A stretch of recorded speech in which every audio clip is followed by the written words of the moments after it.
В небольшом городке, окруженном лесами и полями, жил кот по имени Хатико. Он был необычным, настоящей загадкой для всех, кто его знал. Хатико выделялся среди других котов не только поведением, но и необычной внешностью, которая сразу привлекала к себе внимание. У Хатико была густая серая шерсть с белыми пятнами разных форм и размеров. Самой удивительной чертой его внешности были глаза. Один изумрудно-зеленый, а другой ярко-синий. Эта особенность придавала его взгляду гипнотический эффект, заставляя людей задуматься, не скрывается ли за этими необычными глазами какая-то древняя мудрость. Хатико жил в старом деревянном доме, принадлежавшем семье Смит. Дом стоял на окраине города, словно на границе между цивилизацией и дикой природой.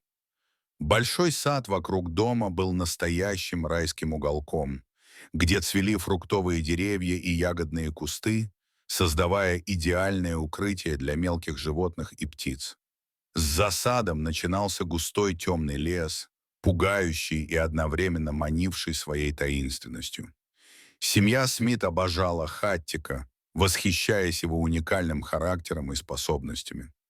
В отличие от обычных котов, Хаттика издавал звуки, похожие на тихий мелодичный свист. Когда он был особенно доволен, из его горла вырывался низкий рокот, напоминающий отдаленные раскаты грома. Самым удивительным в Хатико было его поведение, больше напоминавшее собачье, чем кошачье, за которое он и получил свою необычную кличку. Он легко выполнял команды, которые обычно использовали для собак. Когда его звали по имени, Хатико всегда прибегал, энергично виляя хвостом. Он даже научился открывать двери, ловко нажимая на ручку лапой. Каждое утро Хатико провожал детей Смитов до ворот, когда они шли в школу. Он шел рядом с ними, внимательно осматривая окрестности, словно телохранитель. Вечером питомец встречал их, сидя на заборе с величественным видом. Соседи удивлялись, наблюдая за котом, который вел себя как преданный пес. Сад Смитов был населен множеством мелких животных. Здесь можно было встретить мышей, кротов и даже редких в этих местах хомяков. Хатико, движимый охотничьим инстинктом, ловко отлавливал и распугивал этих маленьких обитателей сада, защищая урожай хозяев. Однако, в отличие от большинства котов, Хатико никогда не убивал животных ради забавы. Поймав мышь или крота, он аккуратно нес добычу к дому, словно демонстрируя свои навыки. Затем, к удивлению хозяев, он бережно отпускал животное рядом с лесом. Казалось, Хатико просто хотел показать, что он способен защитить дом и сад от вредителей, не причиняя при этом ненужного вреда. Однажды в жаркий летний день Хатико гулял в высокой траве за домом. Внезапно его чуткие уши уловили тихое шипение. Заинтригованный кот осторожно раздвинул лапой траву. То, что он увидел, заставило его замереть на месте. Перед ним лежала крошечная змейка, размером не больше карандаша.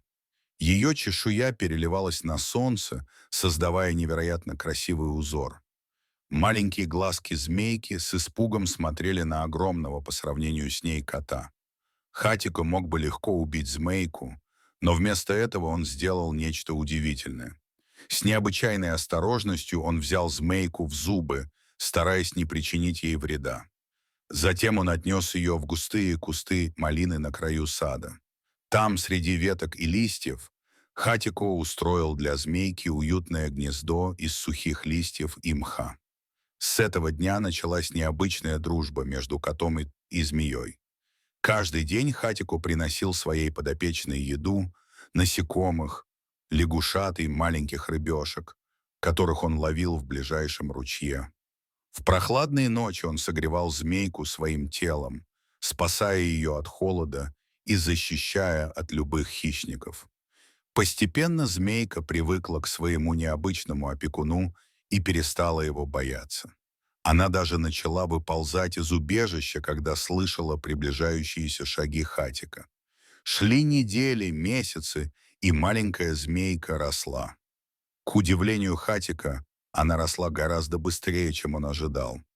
Через несколько месяцев она превратилась в крупную змею. И тут выяснилось нечто поразительное. Это была настоящая кобра, которая никогда раньше не встречалась в этих краях. Никто не мог объяснить, как кобра оказалась в этом маленьком городке, так далеко от своего естественного ареала обитания. Некоторые предполагали, что она могла сбежать из частной коллекции экзотических животных или из передвижного цирка. Но как бы то ни было, теперь эта кобра жила в саду и считала Хатика своей семьей. Несмотря на свои внушительные размеры и потенциальную опасность, кобра была нежна со своим котом, опекуном. Она следовала за ним по саду, грациозно скользя между растениями и обвиваясь вокруг его лап, когда он останавливался. Когда Хатико отдыхал в тени деревьев, кобра устраивалась рядом, часто кладя свою треугольную голову ему на спину, словно ища защиты и комфорта. Хатико, проявляя удивительную мудрость, научил кобру держаться подальше от дома и людей. Он словно объяснил ей, что люди могут испугаться и причинить ей вред. Кобра, казалось, поняла это и стала жить в густых зарослях малины и ежевики у дальнего края сада. Эти заросли стали ее домом и крепостью, откуда она выползала только по ночам для охоты. Ночью кобра превращалась в неутомимого охотника. Она ловила мышей, крыс и других грызунов, которые могли навредить саду. Ее присутствие создало своеобразный природный баланс. Количество вредителей в саду Смитов значительно уменьшилось, что радовало хозяев. Семья Смит, конечно, не подозревала о необычной дружбе своего кота. Они лишь удивлялись, почему в их саду почти не осталось грызунов. Все заслуги приписывались Хатико, которого хвалили за отличную работу по защите сада. Никто и представить себе не мог, что у кота есть могущественный союзник в этом деле. Годы шли, и Хатико постепенно начал стареть.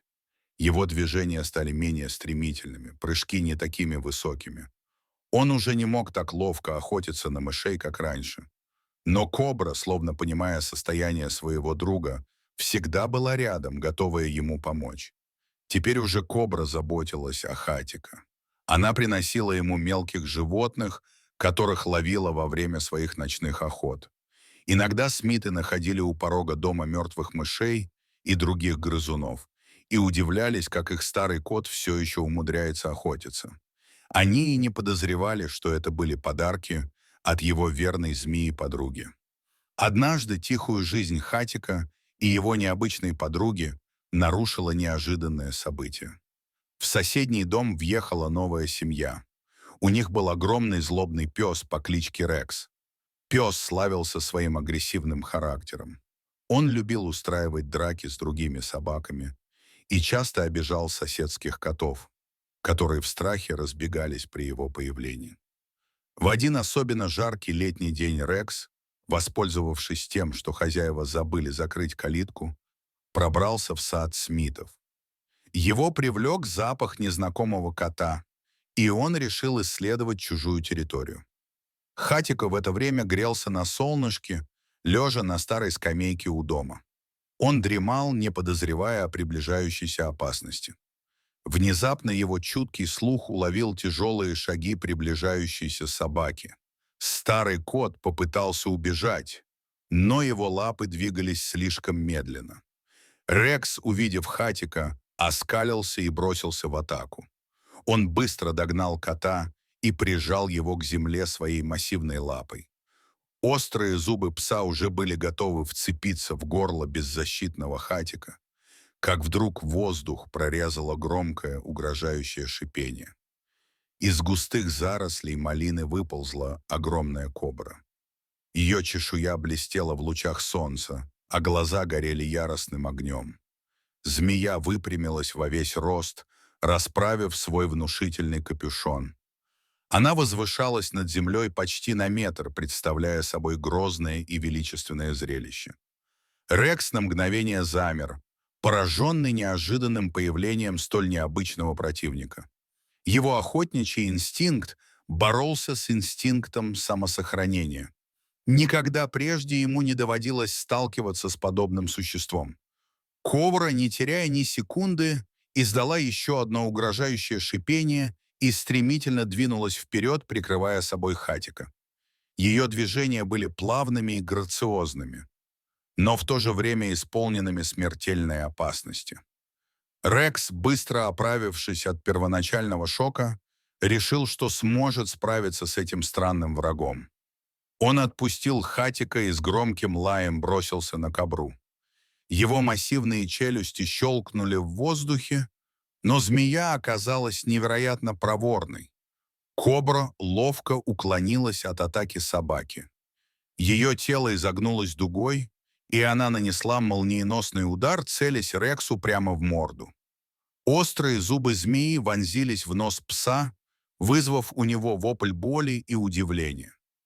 Рекс отпрянул назад, скуляя и мотая головой. Кровь капала из раны на его носу, а в глазах читалось явное замешательство. Он явно не ожидал, что его противник окажется настолько быстрым и опасным. Кобра не стала развивать свое преимущество. Вместо этого она отползла назад, продолжая прикрывать собой Хатика. Ею капюшон все еще был расправлен, а тело напряжено, готовое к новой атаке, если пес решится на еще одну попытку. На шум и лай прибежал хозяин Рекса. Увидев огромную змею рядом со своей раненой собакой, он застыл в ужасе. Его глаза расширились от страха и недоверия, он никак не мог поверить в реальность происходящего. «Змея! Огромная змея!» — закричал он, пятясь назад и судорожно пытаясь найти что-нибудь, чем можно было бы защититься. Кобра, услышав крик человека, медленно и величественно уползла обратно в кусты. Она словно понимала, что появление людей может означать еще большую опасность. Перед тем, как скрыться в зарослях, змея бросила последний взгляд на Хатика, словно убеждаясь, что с ним все в порядке. Хатика, все еще дрожащий от пережитого страха, медленно поднялся на лапы и, прихрамывая, направился к дому. Он оглянулся на кусты, где скрылась его необычная защитница, и тихо мяукнул, словно благодаря ее за спасение.